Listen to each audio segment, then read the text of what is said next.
Welcome to the Family Tree Magazine podcast. This is the show from America's #1 genealogy magazine. I'm Louise Cooke. In this episode, we are digging into one of the most powerful tools for uncovering the lives of our American ancestors, land records, and specifically homestead records. When President Abraham Lincoln signed the Homestead Act into law in 1862, it offered settlers a bold promise: free land in exchange for a commitment to improve it. Well, this opportunity drew thousands of families westward in pursuit of a new beginning, but there was a catch. Qualifying for that land required detailed documentation and years of effort. So while it may have been a bureaucratic challenge for our ancestors, that very paperwork has really become a treasure trove for today's genealogists. Homestead applications could include personal details, affidavits from neighbors, naturalization records, and a lot more. And that all provides a window into your family's past. So to walk us through how to uncover and use these really valuable records, I'm joined today by Katie Merkley. She is the author of the article, A Guide to Homesteading, and that's available over at familytreemagazine.com. Welcome to the show, Katie. Thank you. I'm glad to be here. I think probably the best place for us to start is sort of in the beginning. Could you tell us a little bit more about the history of homesteading? Well, the U.S. was expanding westward. They needed to encourage settlers to go claim the land, and there were also have been a lot of immigrants coming in ever since, even before the U.S. became the U.S. So this Homesteading Act was a way to draw settlers out west, relieve overpopulation in the east, and it offered a lot of opportunities. People who went west to take advantage of the Homesteading Act would get free land, and it opened up opportunities that hadn't been available before. So it was during the Civil War when this act was passed, and one of the clauses was if you had not raised arms against the U.S. So if you have not been a Confederate soldier, you could qualify. So they didn't want Southerners bringing slavery out west. And up until the Civil War, when a new state came into the Union, there was the debate of, are they a free state? Are they a slave state? And the U.S. government was trying to keep it balanced because of political shenanigans around that. And, well, we all know the Civil War happened, slavery was abolished, and this was one way to give out land but not spread slavery. And furthermore, the former slaves, there was nothing in the Homestead Act saying that you had to be white. So black people could sign up for a homestead. And in fact, there are homestead communities in the West that were primarily African Americans taking advantage of this opportunity. Well, let's talk about the process for homesteading, because that's really kind of where the paperwork got generated. What was the process for getting a homestead? So an ancestor who wanted a homestead would have to go to the land office to put in their application. So they had to pay a fee to start off with. Christian Murray, he's the person that I discussed in the blog. He paid a $16 fee, and his land, he improved the value of the land by $400 and was bringing in that much profit in crops every year. So it was a really good investment if you're willing to do the paperwork, that is, which our ancestors had to do. The land would be surveyed. It was a 160-acre section, so there's the federal land survey system, which is basically the grid system for land records. So he had 1/4 of the range and the townships at how far out he was from the meridian. So the homestead application would have that information on it. The ancestor would settle on their land. They had to build a house, and they had to improve the land, so that usually meant growing crops. And at the end of the 5 years, they had to go in to prove their claim, and It had to be at least 5 years, and it had to be less than 7 years, because after 7 years, the homestead claim was abandoned. So it's that proving the claim is where most of the paperwork is. And for Christian Murray, he was an immigrant. He had to also file his naturalization papers when he proved his claim. So that was one of the requirements for the homesteading process for immigrants. And if he had been a Civil War veteran, he would have had sent in his military paperwork because his time served would have counted towards the 5 years of residency. You're describing a really difficult challenge, which is it was getting the paperwork done, but then it was having to do the work and make the land work and be able to sustain yourself. How many people actually managed to complete the process? 40%. So there were a lot of people who abandoned their homesteads and went back east. There were also people waiting and willing to claim abandoned homesteads. So the conditions out west were difficult. The farming itself was difficult. Like, I live in Utah where the ground is very rocky. We're known for the Rocky Mountains, and I've heard that the trees out here were imported. Yeah, you have these people used to farming in the east, and they come out west in the Rocky Mountains to try farming, and you gotta apply different strategies. Right. Really a difficult thing to accomplish. Yeah, I was reading some history about other groups who had migrated from Pennsylvania to Ohio, and or they would migrate between South and North before the Revolution and then migrate west after the Revolution. And one of the challenges, no matter when you're migrating or why, is the different farming conditions. It's like people who knew how to farm in South Carolina did not know how to farm in Ohio. And I think it's the same with our homestead ancestors. They knew how to farm out east, but not out west. And there were droughts and pests. And if they really wanted to speed up that process, let's say they really liked it, you said in the article they could actually alternatively purchase the land. Tell us about that. What did that cost? Yeah, it was $1.25 per acre, so $1.25. They had to have lived there for 6 months. Why would they purchase it versus just doing the 7 years? Were they hoping to resell it or? If you're going to stay on the land permanently, I don't see what the difference between the 6 months and the 5 years would be. But then expediting paperwork, if you're trying to get anything from the government, there's a lot of paperwork involved, and it's a hassle. So that was initially how homesteading was set up, but how did it change over the years? How long did homesteading go on?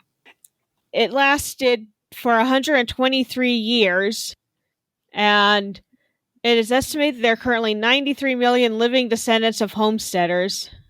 So let's talk a little bit about the kinds of information that you're going to get. Well, and really the individual records. Which records are we looking for? What kinds of information will they have?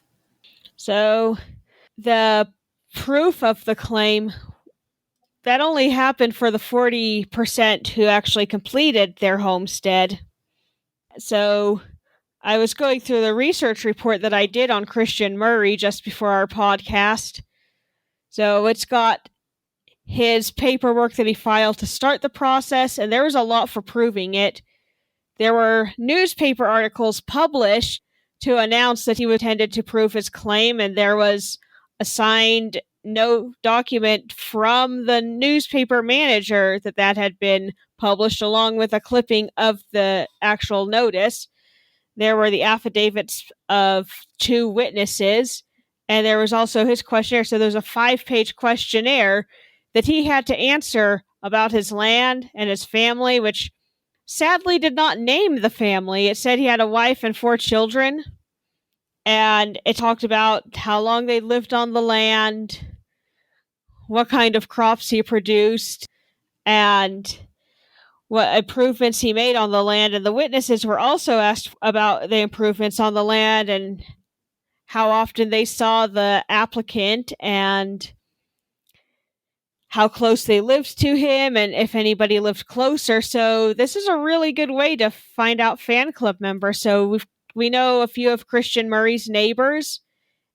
They may have also been homesteaders. So if we wanted to, we could look up their homestead records as well. He might have witnessed for them.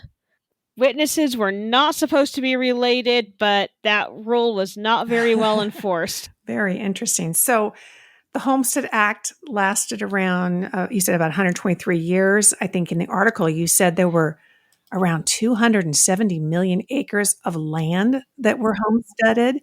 Yeah. And about roughly 4 million claims filed. So that's pretty incredible. Where today could we be going to look and find these records? So there's the Bureau of Land Management, General Lands Office. So you can go onto the BLM website. You can look up a state and a county and put in an ancestor's name and see what records they have for them. And the individual states also have their own land records office. And for Christian Murray, is able to find records for both the Utah Land Office and the BLM. And I believe Fold 3 does have some.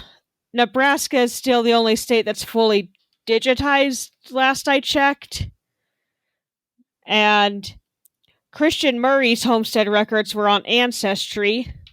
You mentioned the Bureau of Land Management and, of course, the General Land Office, the GLO. So the website for that, for everybody listening, is glorecords.blm.gov. And that really is a treasure trove and pretty easy to use. As you said, you could just kind of start with the names, and if you know what state, and you can dig in from there. And you mentioned in the article that tract books can be found over at Family Search. They're digitized, they're not indexed yet, but you can certainly browse those. And a lot of the information that you're going to find over at the GLO website is going to help you to work with those as well. And you did do this really interesting case study with Christian Murray. So I encourage everybody to go to familytreemagazine.com. We'll have a link directly to Katie's article where you can kind of read the details of what she found and the maps. And that BLM website, they have maps that kind of work in conjunction with the legal land description and the other documents that they provide there, don't they? Yeah, I did make some charts to explain the survey system because it's like, yeah, that in and of itself, that can be tricky if you don't understand how it works. But once you understand it, it's actually more straightforward than the meets and bounds system. And that BLM website has the interactive map. I noticed you had a screenshot from that. You know, they've been adding some of these newer features in the last several years. So yeah, I think if somebody has been there and, quite a while ago in the past in their research, it might be worth going back and researching their ancestors to see what other kinds of material that they have at the BLM. Yeah, and one thing I did with Christian Murray in the research report is I pulled up the maps on the land office websites and I pulled up Google Maps and was able to find something close on Google Maps. The closest modern landmarks is Wasatch State Park. So you were using the legal land description over at BLM and trying to find that on Google Maps? Yeah, I was comparing the maps on the land office website to Google Maps. So I was able to find approximately where the modern location of the homestead. Oh, well, I've got a little addition to that. There is a website. It's called EarthPoint, and it's for Google Earth. Google Earth is something that I teach genealogists to use for genealogy. And earthpoint.us, if you get that legal land description over at the BLM website, you can enter it into their free tool for township and range. It will automatically plot that piece of land in the Google Earth, which of course is a free software program you can put on your computer. So even more extensive than Google Maps, it's going to actually plot the land precisely using that legal land description right in Google Earth. So there's another way to kind of get that view of the place where our ancestors did their homesteading. Yeah, that sounds really handy. And, if you live in the area, so Christian Murray is an ancestor of one of my friends. She sent me his homestead papers from Ancestry so I could write a Ah, research report on them. So she lives in Utah. I live in Utah. So theoretically, she and her family could go up to the actual place where their ancestor homesteaded. So if you're taking a genealogy trip, that tool you're talking about could be really handy if you can find the places where your ancestor owned land. absolutely. What could be better than walking the land ourselves? Well, everybody listening, hey, this article, go check it out. It's called A Genealogist's Guide to Homesteading Records and Research. It's an overview of kind of the history, the process, the tools that you can use that we've been talking about here on the show. And of course, we've been talking to Katie Merkley about this. Katie, is there somewhere where folks can visit with you online, or do you have a website? What kinds of ways do you interact with the genealogy community? I do have a website. It is krgarnergenealogy.com. Well, thank you so much for coming by the Family Tree Magazine podcast, and we'll look forward to seeing more articles from you over at familytreemagazine.com. Thanks, Katie. Thank you. I did write one recently on bounty land, which should be published in the near future. Excellent. We'll keep an eye out for it. Thank you. Thanks for joining me for this episode of the Family Tree Magazine podcast. This is the show from America's #1 genealogy magazine. I'll have links to everything that we've talked about today on the show over at the show notes page, and you can find that at familytreemagazine.com/podcast. And there you'll also find a huge back catalog of past episodes full of topics that are going to help you in your genealogy research. And when you stop by the website, be sure to sign up for our free newsletter. That really is the perfect way to stay in touch with Family Tree Magazine and get all the latest and greatest news, plus the announcements of each and every new podcast episode. I'm Louise Cooke, and I hope that you'll come by and visit me at my website, genealogygems.com. And there you will find the Genealogy Gems podcast and a link over to our Genealogy Gems YouTube channel. So until next time, have fun climbing your family tree.